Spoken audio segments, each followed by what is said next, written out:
بسم اللہ الرحمن الرحیم. ناظرین، ہم نے گزشتہ دنوں امریکہ میں ہونے والے ہنگاموں اور ایک سیاہ فام کی پولیس کے ہاتھوں قتل پر پروگرام کیا تھا. اس پہ ہم نے تفصیل سے آپ لوگوں کو آگاہ کیا. اسی پر ہم آج دوبارہ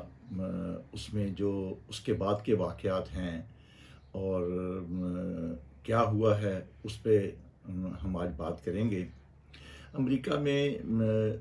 سیاہ فام تقریباً کوئی 47 ملین ہے. ایک مینورٹی ہے ایک ایسے ملک میں جہاں 328 ملین لوگ رہتے ہیں. ایک سیاہ فام کے قتل نے وہاں پر ایک احتجاجی تحریک شروع کی ہے، اور یہ ایک قتل بنیادی طور پر یہ ایک سٹرگل ہے جو ہر قسم کی بے انصافی کے خلاف یہ سٹرگل بن گئی ہے. بظاہر یہ ایک چھوٹا سا واقعہ ہے، بظاہر ایسے لگتا ہے، لیکن اس واقعہ نے اور پھر اس سیاہ فام نے جو آخری الفاظ اس نے بولے ہیں، آئی کانٹ بریتھ، یہ ایک انٹرنیشنل سلوگن بن گیا ہے کہ جس سے ایک آزادی کی تحریک اور جو دنیا میں جس کو مینورٹی کو جو مارنے کا عمل ہے اس کو روکنے کے لیے شروع ہوئی ہے. اب یہ جو تحریک ہے اس کا مقصد یہ ہے کہ جو مینورٹیز ہیں جہاں پر بھی ہیں وہ یہ کہنا چاہتے ہیں کہ ہم فریڈم چاہتے ہیں، ہم اپنی سوچ کا فریڈم چاہتے ہیں، ہم زندہ رہنے کا فریڈم چاہتے ہیں. اور یہ تحریک امریکہ سے شروع ہو کر پوری دنیا میں اب پھیل چکی ہے. مقصد کوئی امریکنز کے خلاف نہیں ہے، مقصد یہ ہے کہ ایک میجورٹی کے خلاف ہے کہ جہاں اگر کسی کے ساتھ بے انصافی ہو رہی ہے تو اس کو روکا جا سکے. امریکہ ایک جمہوری ملک ہے اور اس جمہوریت کا تقاضا یہ ہے کہ ہر ایک کے ساتھ ایک جیسا ہی سلوک ہو. آج ہم اسی موضوع کو آگے بڑھاتے ہوئے ہم نے امریکہ میں مقیم ایک پاکستانی مشہور و معروف جرنلسٹ اور نیو یارک کی ہر دل عزیز شخصیت جناب محسن ظہیر صاحب کو ہم نے دعوت دی ہے کہ وہ ہمیں لیٹسٹ صورتحال سے آگاہ کریں کہ وہاں پر اب تک جب سے یہ واقعہ ہوا ہے اور آج تک جب ہم دیکھ رہے ہیں اس سیاہ فام کی آخری تدفین ہوئی ہے تو کیا ہوا ہے اور آئندہ وہ کیا سمجھتے ہیں کہ کیا ہوگا. جی thank you very much Khan صاحب، بہت شکریہ. سب سے پہلے آپ کو یوٹیوب چینل شروع کرنے پر مبارکباد. ہماری بیسٹ وشز آپ کے ساتھ ہیں. دوسری بات یہ کہ جو پاکستان سے کرونا کے حوالے سے خبریں آ رہی ہیں وہ بڑی تشویشناک ہیں، اور دعا گو ہیں اللہ تعالیٰ پاکستان کو اور پاکستانیوں کو اس وبا سے نجات دلائے اور ہر ایک کو اپنے حفظ و امان میں رکھے. جہاں تک آپ کا آج کے سیگمنٹ کا موضوع ہے جارج فلائیڈ کے بارے میں اب دنیا تقریباً بڑی اچھی طرح جانتی ہے. یہ ایک سیاہ فام شخص تھا جو تقریباً 10 دن پہلے امریکہ کے شہر منی ایپلس میں پولیس کی اریسٹ کے دوران اس کو ہلاک کر دیا گیا، اور ہلاک یہ یوں ہوا کہ پولیس نے اس کو گرفتار کیا. معمول کے مطابق گرفتاری تھی. اس گرفتاری کے بعد پولیس آفیسر جن کی کل تعداد 4 تھی ان میں سے 3 نے اس کو نیچے زمین پر گرایا، اور ایک پولیس آفیسر جس کا نام ڈیرک تھا اس نے اپنا گھٹنا اس کی گردن پر رکھا جب یہ زمین پر لیٹا ہوا تھا منہ کے بل، اور باقی جو 2 پولیس آفیسرز تھے وہ اس کی باڈی کے اوپر انہوں نے بھی اپنا پورا وزن ڈالا ہوا تھا. اور یہ سلسلہ تقریباً 7 منٹ اور تقریباً 50 سیکنڈ تک جاری رہا، اور یہ جو پوری ایپیسوڈ تھی یہ تقریباً 9 منٹ سے کچھ سیکنڈ زیادہ تھی. اور اتفاق کی بات یہ ہے کہ جب یہ اریسٹ اور اس کو جب حراست میں لیا جا رہا تھا تو اس وقت کچھ راہگیر جو تھے انہوں نے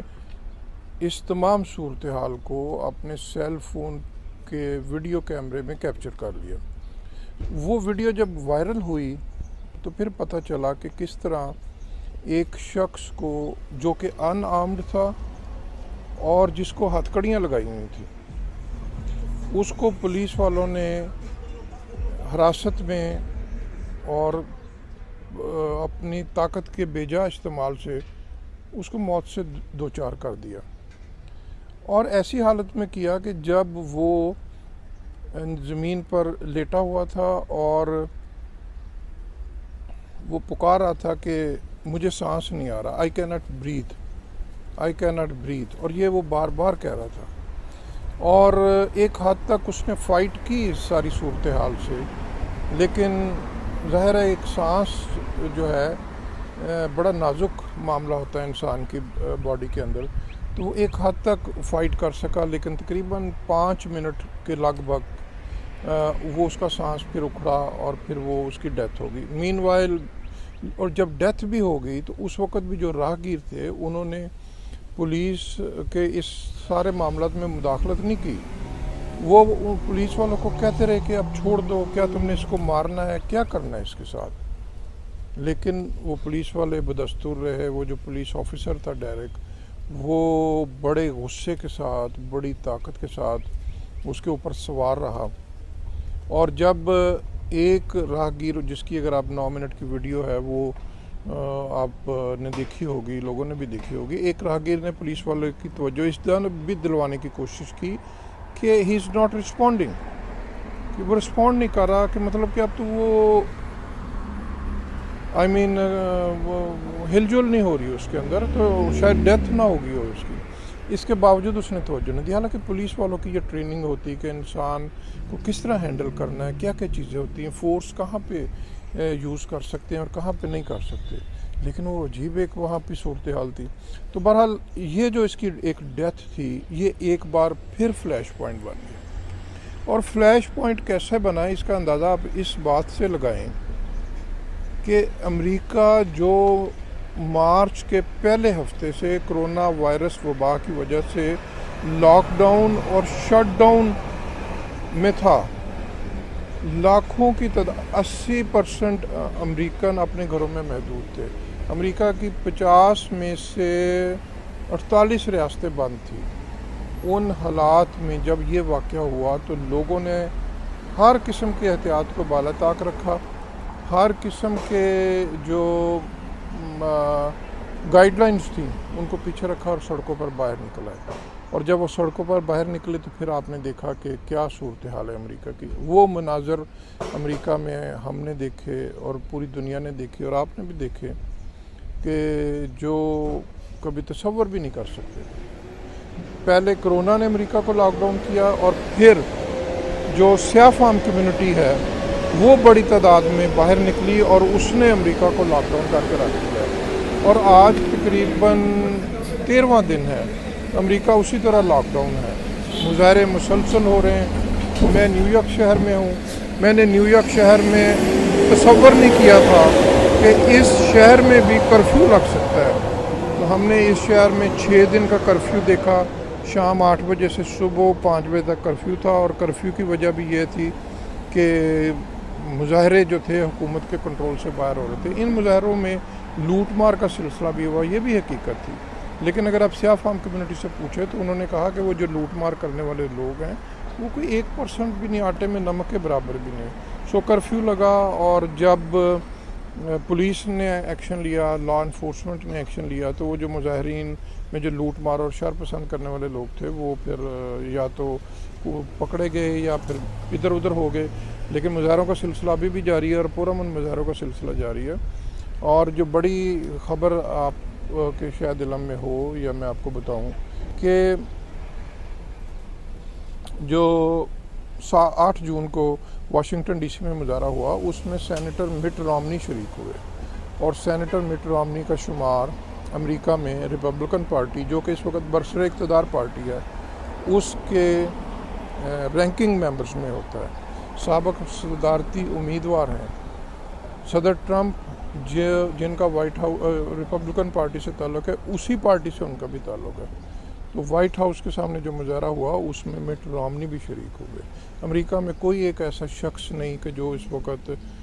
جارج فلائیڈ کے خلاف بول رہا ہو, اور امریکہ میں آپ کو کوئی ایک شخص ایسا بھی نظر نہیں آئے گا جو ان پولیس والوں کے حق میں بول رہا ہو.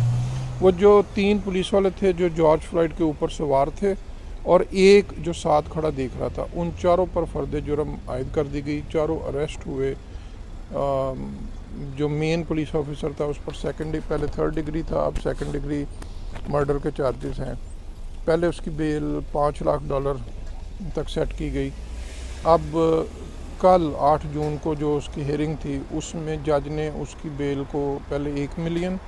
1.25 ملین مقرر کیا ہے, لیکن اس نے ساتھ اس کو کچھ شرائط کے ساتھ کہا ہے کہ اگر وہ ان شرائط پر عمل کرے تو اس کی بیل جو ہے 1 ملین تک نیچے آ سکتی ہے.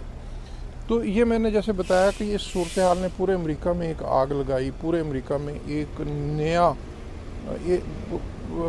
کرونا جیسی صورتحال پیدا کر دی. تو امریکہ میں اب یہ عام طور پر کہا جا رہا ہے کہ امریکہ کے 2 پرابلم ہیں. ایک پرابلم ہے کرونا اور دوسرا پرابلم ہے ریسزم. سو جارج فلائیڈ کے ہلاکت نے امریکہ کی ریسزم کا ایک جو پس منظر تھا اور ایک جو ہسٹری تھی, جو ایک چنگاری آپ کہہ لیں دبی ہوئی تھی, اس کو ایک بار پھر بھڑکا دیا اور وہ ایک آگ بھڑک اٹھی ہے. اب ایک یہ تحریک کی شکل اختیار کر گیا اور اتنی شدت سے اختیار کر گیا کہ اب جو پالیسی ساز لوگ ہیں, جو قانون ساز لوگ ہیں, جو فیصلہ ساز لوگ ہیں, وہ خود بات کرنے لگ گئے کہ امریکہ میں اصلاحات کی جائیں. اور سیاہ فام کمیونٹی کا بنیادی طور پہ مطالبہ کیا ہے؟ ان کا مطالبہ یہ ہے کہ امریکہ کا جو کرمنل جسٹس سسٹم ہے